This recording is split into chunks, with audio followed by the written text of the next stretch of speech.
Assalamualaikum warahmatullahi wabarakatuh. Bismillahirrahmanirrahim. Alhamdulillahirabbil alamin wa bihi nasta'inu ala umuri dunya waddin. Wassalatu wassalamu ala asrofil anbiya'i wa mursalin wa ala alihi wa sahbihi ajma'in. Ilahi anta maksudi wa ridhaka matlubi a'tini mahabbataka wa marifatak. Allahumma sholli wa sallim wa barik ala sayyidina Muhammadin nurizati wa siris sari fi sairil asma'i wa sifati wa ala alihi wa sahbihi wa sallim amma ba'd. Kaum muslimin dan muslimat jamaah salat duhur Masjid Al-Jabar yang dicintai oleh Allah Subhanahu wa taala. Alhamdulillah pada hari ini, siang hari ini kita diperkenankan oleh Allah Subhanahu wa taala untuk hadir di dalam masjid tercinta ini, dan insya Allah Allah Subhanahu wa taala memberikan keberkahan yang banyak pada kita semuanya. Tidak lupa salawat dan salam kepada Kanjeng Nabi Muhammad sallallahu alaihi wasallam, karena beliaulah kita semuanya dalam satu kesatuan tauhid kepada Allah Subhanahu wa taala, dan insya Allah kita berharap kelak di kemudian hari kita semuanya mendapatkan syafaat beliau. Kelak di akhirat nanti insya Allah kita bersama-sama di dalam barisan terdepan bersama Rasulullah Sallallahu Alaihi Wasallam. Amin ya Rabbal Alamin.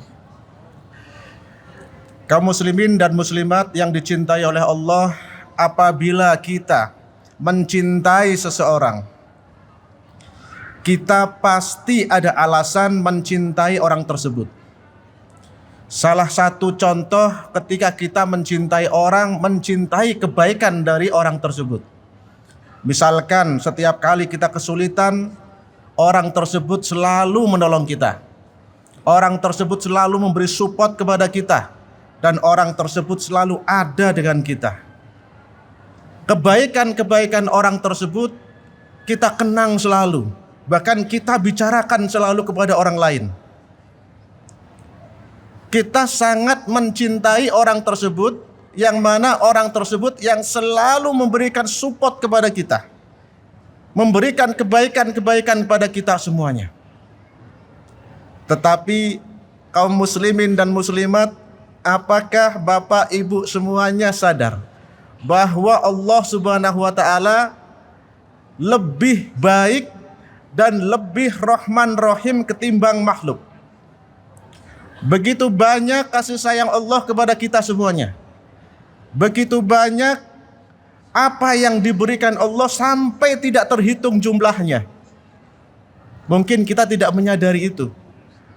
Tetapi Masya Allah, kasih sayang Allah Subhanahu wa ta'ala kepada kita semuanya tidak terhitung jumlahnya. Dari kita lahir sampai kita meninggal dunia. Kaum muslimin dan muslimat yang dicintai oleh Allah, saya akan mengulas sedikit dan mengingatkan sedikit betapa cintanya Allah kepada kita semuanya. Kita pernah berjanji kepada Allah Subhanahu wa taala ketika di alam ruh. Allah bertanya, "Alastu birabbikum?" Kita menjawab, "Bala syahidna." "Apakah aku Tuhanmu? Benarkah aku Tuhanmu?"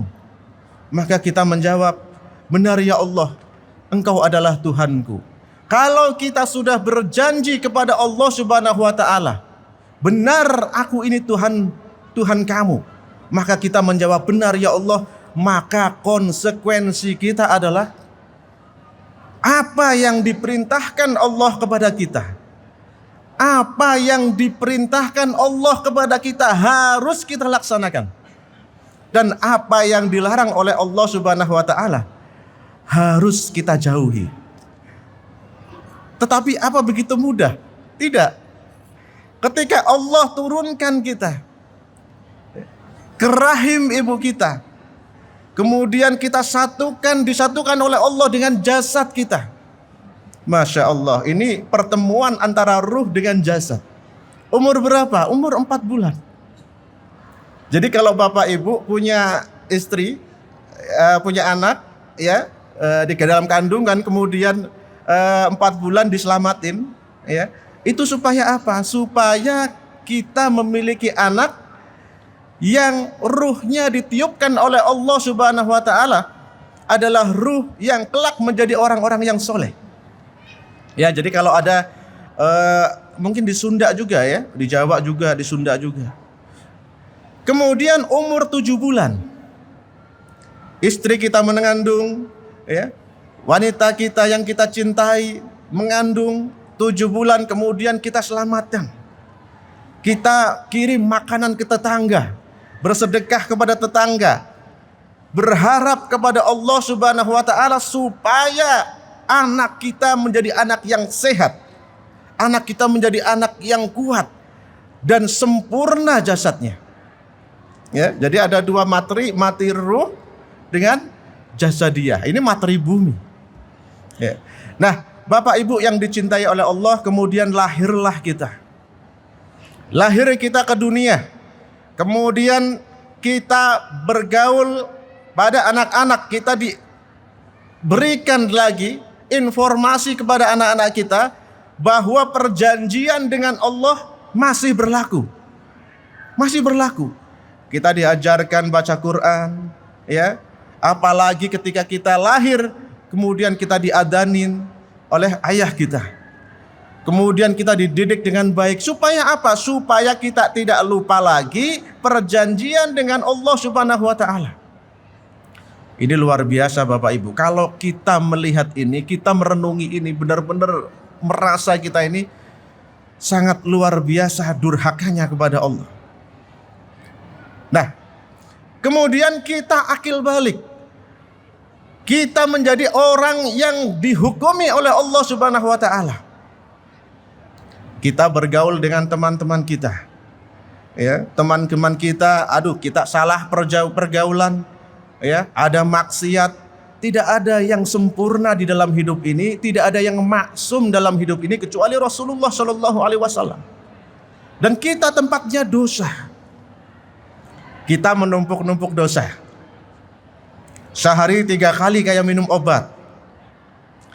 Tapi Allah Subhanahu wa taala seringkali mengingatkan kita lewat siapa? Lewat teman-teman kita yang soleh, lewat guru-guru kita, ya.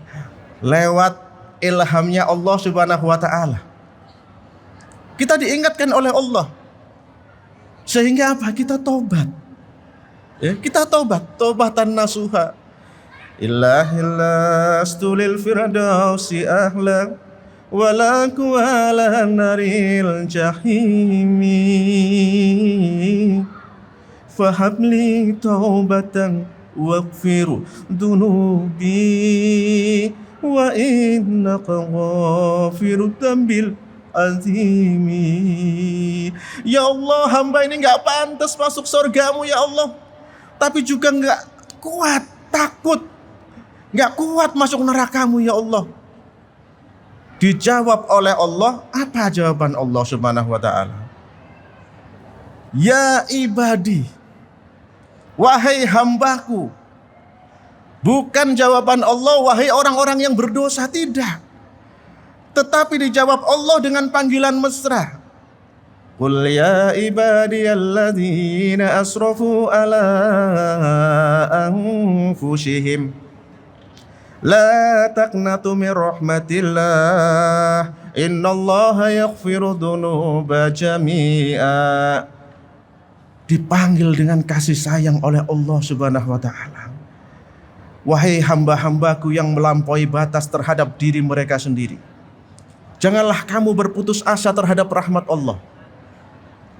Sesungguhnya Allah mengampuni dosa-dosa semuanya. Bayangkan, kita mengkhianati istri kita tidak akan mau, ya, jarang untuk apa? Untuk menerima kembali. Tetapi kita mengkhianati Allah bahkan berkali-kali. Ketika kita tobat, ketika kita menghadap dengan Allah Subhanahu wa taala kemudian menangis, diampuni dosanya oleh Allah Subhanahu wa taala. Seperti tidak memiliki dosa lagi, seperti tidak mempunyai dosa lagi. Ya. Nah, pada saat itu bekerjalah malaikat kiroman katibin. Siapa itu malaikat kiroman katibin? yang mencatat kebaikan, yang mencatat keburukan. Ketika kita mencatat berbuat maksiat, kemudian dicatat oleh malaikat pencatat keburukan, dicatatnya berapa? 1. Dan itu juga belum pula dicatat. Kalau di dalam kitab Qatrul Qaid ditunggu sampai 7 jam baru dicatat. Dan itu minta pendapat temennya yang satunya. Ini bagaimana ini? Dicatatnya bagaimana ini? Kata yang satu, pencatat kebaikan tunggu dulu sampai 7 jam. Ya, baru dicatat. Kalau kita tidak bertobat kepada Allah, maka dicatat 1 dosanya. Nah, kemudian suatu saat kita berbuat kebaikan. Yang mencatat kebaikan, beliau ini yang samping kita tidak meminta pendapat kepada temannya.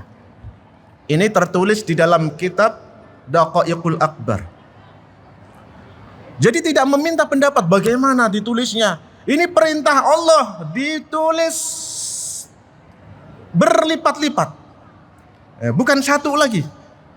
Ya, 10 sampai 700 kali lipat. Begitu banyak kasih sayang Allah kepada kita, dilipat gandakan kebaikan kita. Nah, waktunya kita tua. Kita diingatkan oleh Allah Subhanahu wa taala dengan uban kita. Dengan kelemahan tubuh kita. Seharusnya kita tahu bahwa kita sebentar lagi akan menghadap Allah Subhanahu wa taala. Ya. Menghadap Allah Subhanahu wa taala. Ketika kita dalam sakaratul maut, anak istri kita, saudara-saudara kita mentalkin kita, laqinu mautakum la ilaha illallah. Ajarkan orang yang mau meninggal dengan la ilaha illallah. Ayah, tirukan la ilaha illallah. Sedangkan kita menangis. Kita menangis, kita nggak bisa jawab. Ya? Apalagi dalam kondisi sakaratul maut yang begitu hebat. Datanglah siapa? Malaikat Israel. Datang kepada kita. Tetapi malaikat Israel karena rahman rahimnya Allah, karena kasih sayangnya Allah, tertulislah kalimat la ilaha illallah di kening. Sehingga kita bisa membaca meskipun di dalam hati. Ditolong karena kasih sayangnya Allah Subhanahu wa taala, sehingga kita wafat meninggal dunia. Selesailah tugas malaikat kiraman katibin. Selesai. Nah, jadi bapak-bapak, ibu-ibu yang dicintai oleh Allah, ketika kita dalam sakaratul maut, ini setan suka menggoda kita. Saya pernah di Jakarta, ya, ada orang yang sakit kanker. Ada orang yang sakit kanker divonis sama dokter tinggal 6 bulan lagi usianya. Ya. Ketika itu dalam kepayahan, beliau menelpon saya minta didoakan. Saya datang ke sana. Beliau cerita, kalau setiap malam datang laki-laki cebol perutnya gendut, mukanya muka tua, ada 8 orang, 1 pemimpinnya. Dia mengatakan, kamu harus mengatakan bahwa tidak ada Tuhan. Saya bilang, ayo kita talqin dan jangan dilepas ini zikir. Kemudian saya talqin. Setelah itu besoknya nelpon lagi. Pak Kiai, ini semalam datang lagi. 8 orang datang lagi. Lalu apa? Saya tanya. Bagaimana? Dia tidak berani masuk ke kamar saya. Dari luar kamar dia mengatakan, hei berhenti, kamu jangan mengucapkan itu. Berhenti, jangan mengucapkan itu. Gak boleh mengucapkan la ilaha illallah. Gak boleh mengucapkan sholawat Nabi. Akhirnya sampai meninggal dunia, Masya Allah, beliau dalam keadaan berzikir terus. Setelah saya datang 3 minggu kemudian, meninggal dunia. Dan alhamdulillah kebaikan. Wafatnya pun alhamdulillah kata istrinya dalam keadaan insya Allah husnul khatimah. Begitu kasih sayangnya Allah kepada kita, diberikan benteng kita ini. Selesailah malaikat kiraman katibin, kemudian kita wafat. Mereka berdua naik kepada Allah Subhanahu wa taala, ditanya sama Allah. Allah bertanya kepada malaikat kiraman katibin, bukan berarti Allah tidak tahu, untuk menghormati hambanya. Wahai hambaku, bagaimana keadaan si fulan hambaku itu? Ya Allah, hambamu ini rajin bersedekah. Nah, ini siapa berarti yang mengatakan ini? Yang mencatat kebaikan. Ya Allah, hambamu rajin bersedekah, sholatnya banyak, zikirnya banyak, ke pengajian terus, hobinya selalu menebar kebaikan. Dengan semangat ini malaikat kiraman katibin.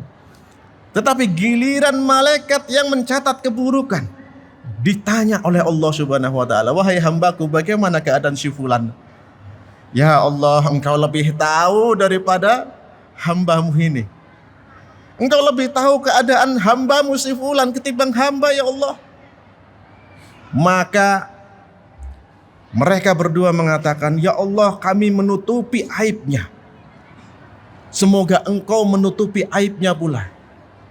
Maka diperintahkan dua malaikat ini untuk berzikir, subhanallah walhamdulillah wala ilaha illallah wallahu akbar. Turun ke kuburnya sampai hari kiamat, lalu catat itu sampai hari kiamat. Mohon ampun kepada Allah untuk orang tersebut. Begitu kasih sayangnya Allah pada kita. Cukup sampai di situ? Tidak. Kita ketemu dengan malaikat lagi di alam kubur. Malaikat siapa? Mungkar dan Nakir. Datang. Siapa Tuhanmu? Atas pertolongan Allah Subhanahu wa taala dijawab, Tuhanku adalah Allah Subhanahu wa taala. Ditolong oleh Allah Subhanahu wa taala. Kasih sayangnya Allah begitu rupa. Ketika kita bisa menjawab Tuhanku adalah Allah, maka Allah pamer kepada para malaikat, ini hambaku, ini orang soleh. Kenapa Allah itu pamer? Karena apa? Karena dulu ketika mau diciptakan manusia, mereka protes. Ya Allah, apa tidak cukup kami semua yang berzikir menyembahmu, manusia itu berbuat kerusakan, mengkhianatimu dan lain sebagainya. Tetapi Allah tahu Rahman Rahim, luasnya kasih sayang Allah kepada kita semuanya. Luasnya kasih sayang Allah pada kita semuanya. Maka dari itu, bapak-bapak dan ibu-ibu semuanya, begitu Allah membanggakan kita semuanya orang-orang soleh di hadapan penduduk langit dan bumi, kita disuruh sujud kepada Allah Subhanahu wa taala, malas-malasan. Kita diperintah ibadah oleh Allah Subhanahu wa taala juga malas-malasan. Kita seringkali membuat alasan, seringkali menjauh dari Allah Subhanahu wa taala. Ini Allah yang menciptakan kita dan banyak memberikan keberkahan-keberkahan kepada kita semuanya. Dari kita lahir sampai kita wafat, kita tinggalkan begitu saja. Allah yang tidak pernah membuat kita merasa sendiri ketika kita lagi sendiri, kita tinggalkan begitu saja. Mari bapak-bapak, ibu-ibu semuanya yang dicintai oleh Allah, maka Allah berfirman, wa ambud rabbaka hatta yatiyatal yaqin. Beribadahlah engkau sampai datang al-yaqin. Sampai mati kita ibadah kepada Allah Subhanahu wa taala. Enggak boleh ditinggal. Kita diciptakan oleh Allah untuk beribadah kepada Allah. Wa ma khalaqtul jinna wal insa illa liya'budun. Jangan sampai sedetik pun kita beribadah kepada Allah ditinggalkan. Loh Pak Kiai, misalkan kita Sedetik pun beribadah bagaimana caranya? Zikrullah, berzikir kepada Allah Subhanahu wa taala. Setiap tarikan nafas kita berzikir mengingat Allah Subhanahu wa taala. Jadikan tarikan nafas kita berlian maknawi. Nafas kita tidak akan kembali lagi. Kelak di kemudian hari tidak berguna anak kita, keturunan kita, harta benda kita. Lau yanfa'u maluhu wala banun illa man atallaha biqalbin salim. Kecuali qalbun salim, hati yang selamat kembali kepada Allah Subhanahu wa taala. Bapak-bapak dan ibu-ibu yang dicintai oleh Allah Subhanahu wa taala, mudah-mudahan kita diingatkan oleh Allah Subhanahu wa taala dalam segala hal dan kita mau menerimanya. Lewat guru-guru kita, lewat sahabat-sahabat kita, lewat teman-teman kita, lewat keluarga kita. Jangan sampai kita menolak, karena sungguh tidak ada satupun amal kita yang bisa memasukkan ke dalam surga kita, kecuali dibungkus dengan Rahman Rahimnya Allah Subhanahu wa taala. Kalau saya sendiri melihat amal saya, rasanya sulit masuk surga.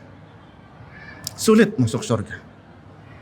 Berapa kali saya sholat, berapa kali saya sedekah, tetapi saya yakin Rahman Rahimnya Allah, cintanya Allah, kasih sayangnya Allah melebihi segala-galanya. Mudah-mudahan kita semuanya selalu mendapatkan petunjuk dari Allah Subhanahu wa taala, dan mudah-mudahan kita semuanya diwafatkan dalam keadaan husnul khatimah dan dirapatkan barisannya bersama Rasulullah sallallahu alaihi wasallam di surganya yang paling tinggi, bersama keluarganya, bersama sahabatnya dan orang-orang soleh akhir zaman. Amin amin ya rabbal alamin. A'udzu billahi minasyaitonir rajim. Bismillahirrahmanirrahim. Allahumma salamatan fid din wad dunya wal akhirah wa afiyatan fil jasadi wa zidatan fil ilmi wa barakatan fil rizqi wa taubatan qablal maut wa rahmatan indal maut wa maghfiratan ba'dal maut. Allahumma hawin alaina fi syakaratil maut wa najjata minan nar wal afa indal hisab. Allahumma la ilaha illa antal manan badius samawati wal ardul jalali wal ikram. La ilaha illa anta subhanaka inni kuntu minadh dhalimin. Wa ilahukum ilahu wahidun la ilaha illa huwa rahmanir rahim. Alif lam mim. Allahu la ilaha illa huwal hayyul qayyum. Allahumma inni as'aluka bi anni asyhadu annaka antallah la ilaha illa antal ahadus samad alladzi lam yalid wa lam yulad wa lam yakul lahu kufuwan ahad. Walhamdulillahi rabbil alamin. Amin amin ya rabbal alamin. Al-Fatihah. A'udzubillahi minasyaitonir rajim. Bismillahirrahmanirrahim.